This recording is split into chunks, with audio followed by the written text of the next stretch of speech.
Punchline, Laurence Ferrari sur Europe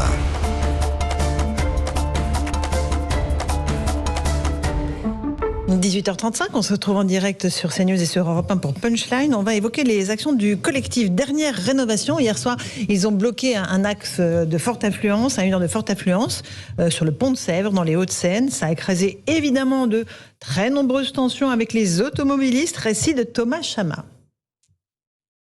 Leur méthode est radicale, s'introduire en pleine circulation sur des voies rapides. Hier soir, ils étaient 11 militants écologistes à bloquer l'une des routes les plus fréquentées pour sortir de la capitale. L'exaspération des automobilistes ne s'est pas fait attendre. L'un d'eux s'empare de la banderole tenue par les manifestants avant de la jeter par-dessus le pont, tandis qu'un échange tendu éclate entre un autre automobiliste et une militante. S'il vous plaît, s'il vous plaît, avant que les gens pètent un plomb, vous voyez ce que je veux dire? Parce que ça va mal tourner.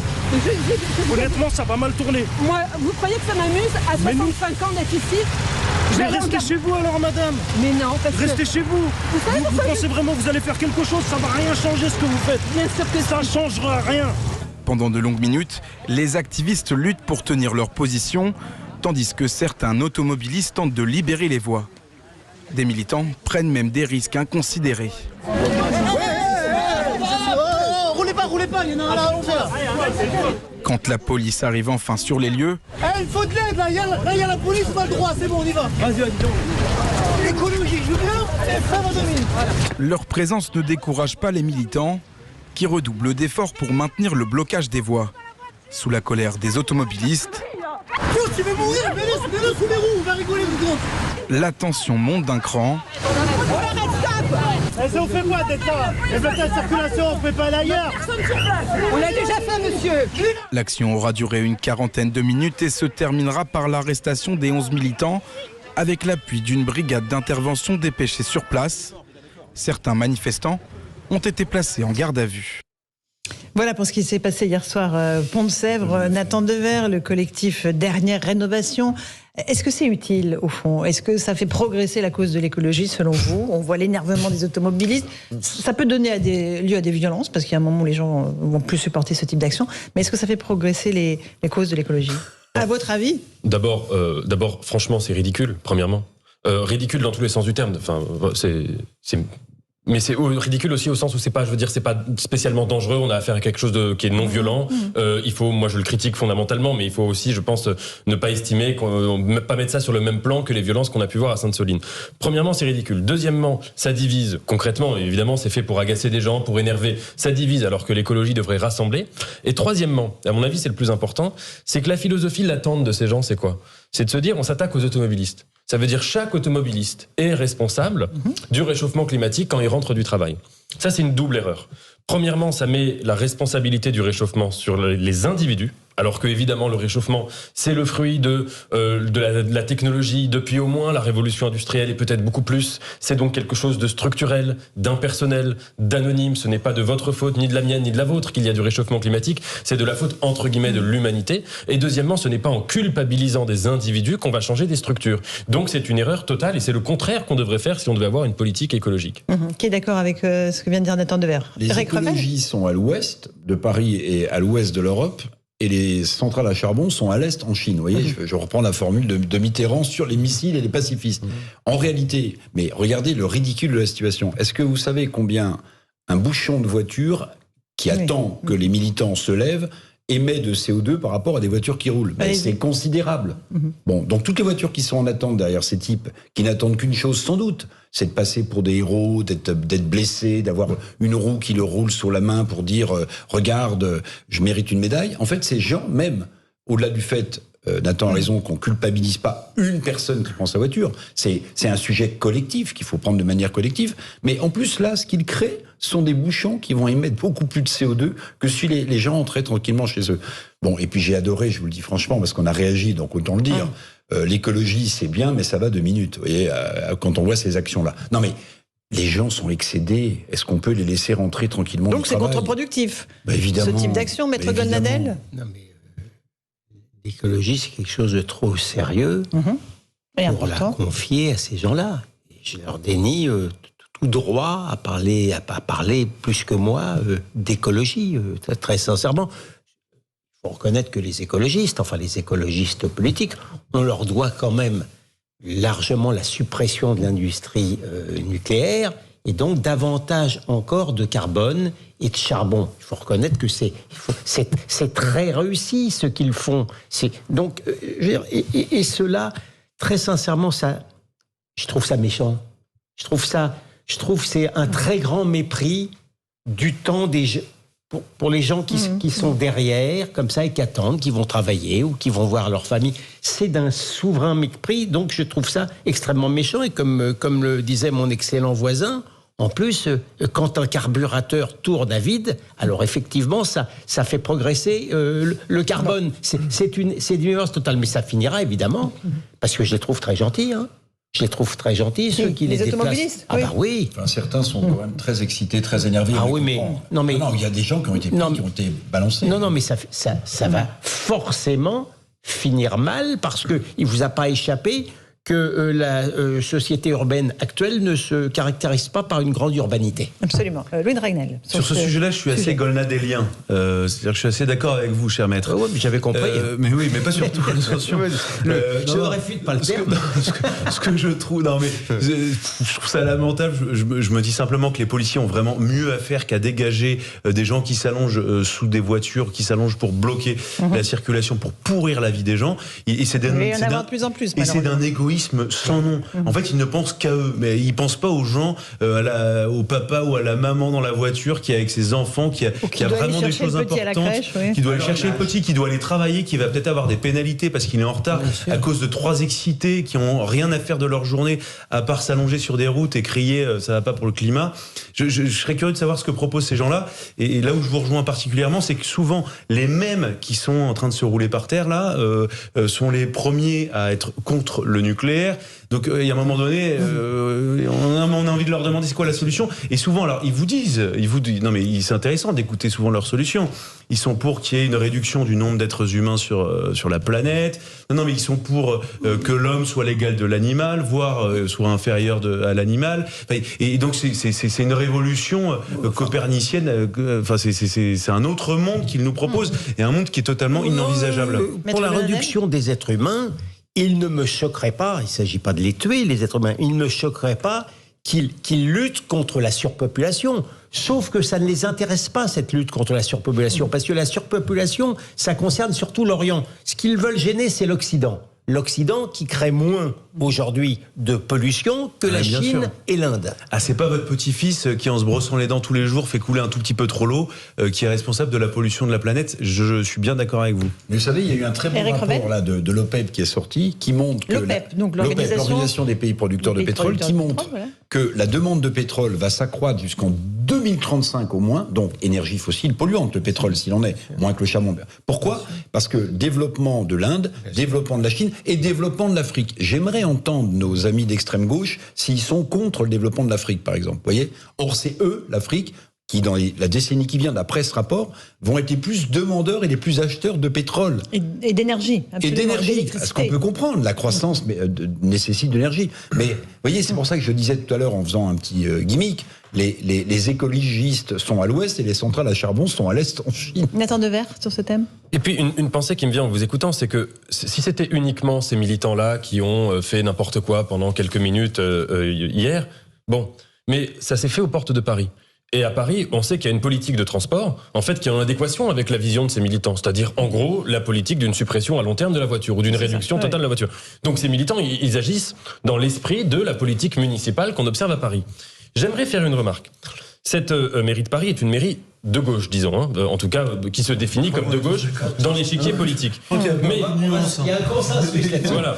Mais en fait, économiquement, c'est le contraire. Parce que si vous voulez, les gens qui font des heures de transport pour aller travailler à Paris et qui habitent en banlieue parce qu'ils n'ont pas les moyens d'aller à Paris, ce sont les gens précisément dont la gauche aujourd'hui devrait s'occuper. C'est-à-dire, ce sont les gens qui ne sont pas des privilégiés, qui ont des métiers qui sont fatigants, des conditions de vie qui sont laborieuses, et ce sont eux à qui on devrait parler. Et si vous voulez, moi, c'est ce que je trouve étonnant, c'est qu'une oui, bien sûr. C'est la gauche qui ne supporte pas effectivement ce que vous décrivez et qui commande toute sa nourriture sur Uber avec des clandestins qui sont payés 2 € par jour. Vous avez un phénomène incroyable en ce moment, c'est qu'aux embouteillages s'ajoute une pénurie de conducteurs de métro et de bus. Et regardez, alors qu'on est le 1er novembre, regardez comment aux heures de pointe en ce moment, les métros parisiens sont archi bondés. C'est-à-dire qu'on vous dit prenez les transports en commun, mais aujourd'hui par manque de personnel, parce qu'on a du mal à recruter à la RATP, c'est pas de leur faute, vous ajoutez au sujet des embouteillages le sujet de prendre des transports en commun dans des bonnes conditions. Il y a d'autres choses qui marchent à Paris. Éric, je suis tout à fait d'accord avec vous. Et en fait, c'est ce qu'on vit en ce moment. Mais bien sûr, et là, c'est là que vous soulevez un point qui à mon avis est majeur.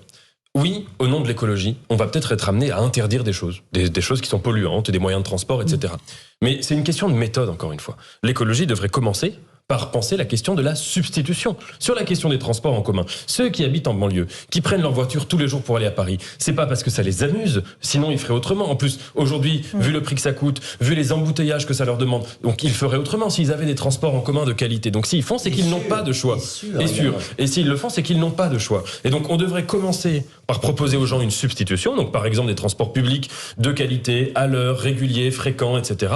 Et ensuite, on interdira la voiture, par exemple. Mais si vous voulez faire les choses... Elle est interdite en 2035. Hein. Oui, mais il y a les moteur thermique seulement. Thermique, c'est à essence. Enfin, oui, non, mais la voiture ne sera pas interdite. Ah oui, non, pardon, la voiture thermique. Et puis il y a les zones, les ZFE, je ne sais pas si vous voyez ce que c'est. Oui, bien sûr, mais vous voyez. Maintenant, c'est-à-dire que les pauvres sont bannis des centres-villes. C'est cette question du rythme et de la priorité que je trouve intéressante. Que la première pulsion soit une pulsion répressive ou coercitive ou d'interdiction, et que après on pose la question de la substitution, et d'ailleurs après il n'y a pas de substitution. C'est ça le paradoxe. La question aussi qu'il faut se poser, c'est celle des mouvements politiques qui sont derrière ces activistes, évidemment, qui sont à la gauche de l'échiquier, évidemment, Maître Golnadel. Oui. C'est un mouvement de désobéissance civique qui vient d'où pour vous et qui sert qui? Non, mais l'extrême gauche se caractérise depuis longtemps par la violence et l'illégalité. Et ce goût, voilà. Vous aurez remarqué que nombre de députés EELV et insoumis pensaient que sous prétexte qu'ils étaient saints de l'écharpe de député, ils pouvaient justement s'octroyer... Alors, vous parlez de Sainte-Soline à nouveau, oui. Oui. Des manifestations de ce week-end.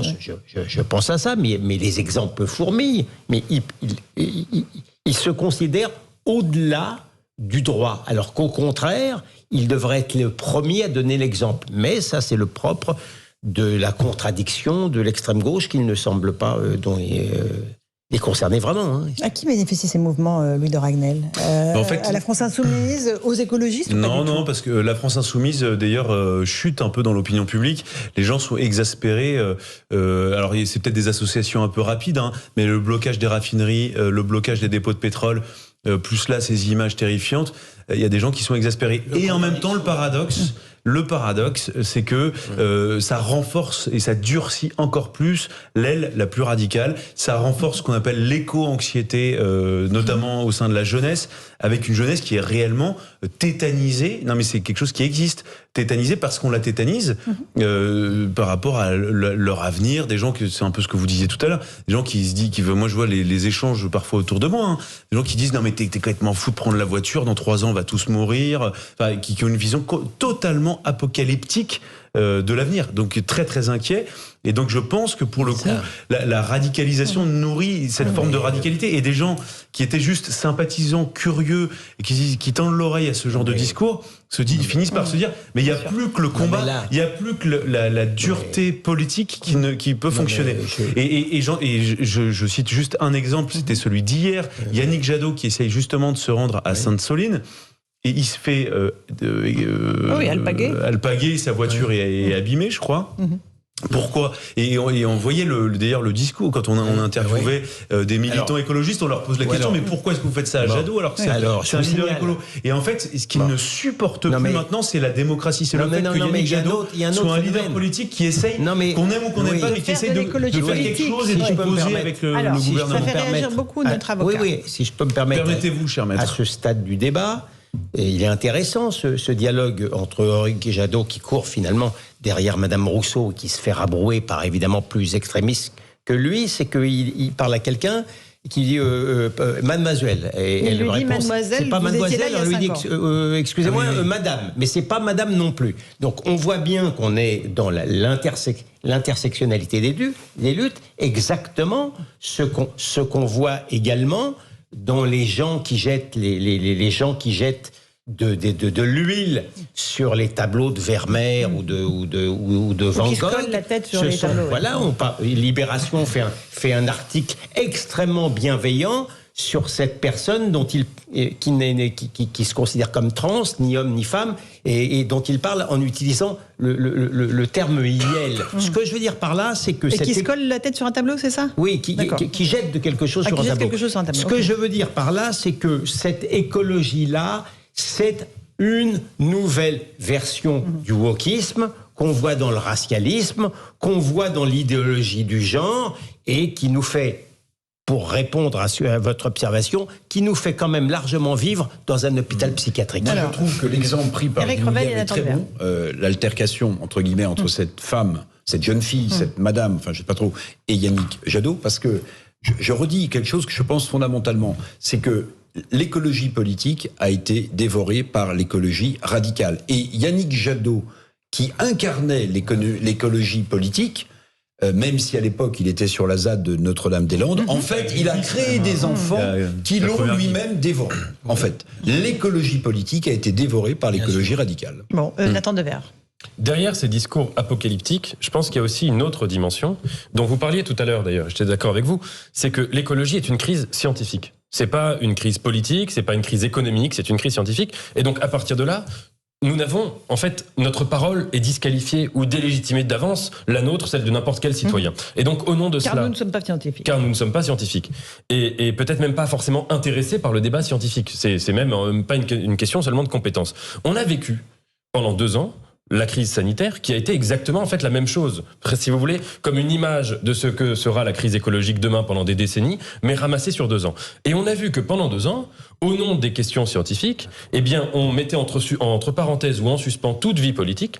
On a vu certains scientifiques, c'était très intéressant, qui disaient que la démocratie c'était un peu gênant pour guérir une épidémie, parce que si on était, c'est pas la démocratie. Alors laissez-le La terminer son dictature raisonnement. scientifique, c'est pas la démocratie. Allez-y, Nathan Devers. c'est ça, et on les a vus dire ça. Barbara Stiegler les citait dans son livre, qui disait la Chine c'est quand même plus pratique parce qu'au moins il n'y a pas de peuple qui vote, etc. Et on peut être plus efficace.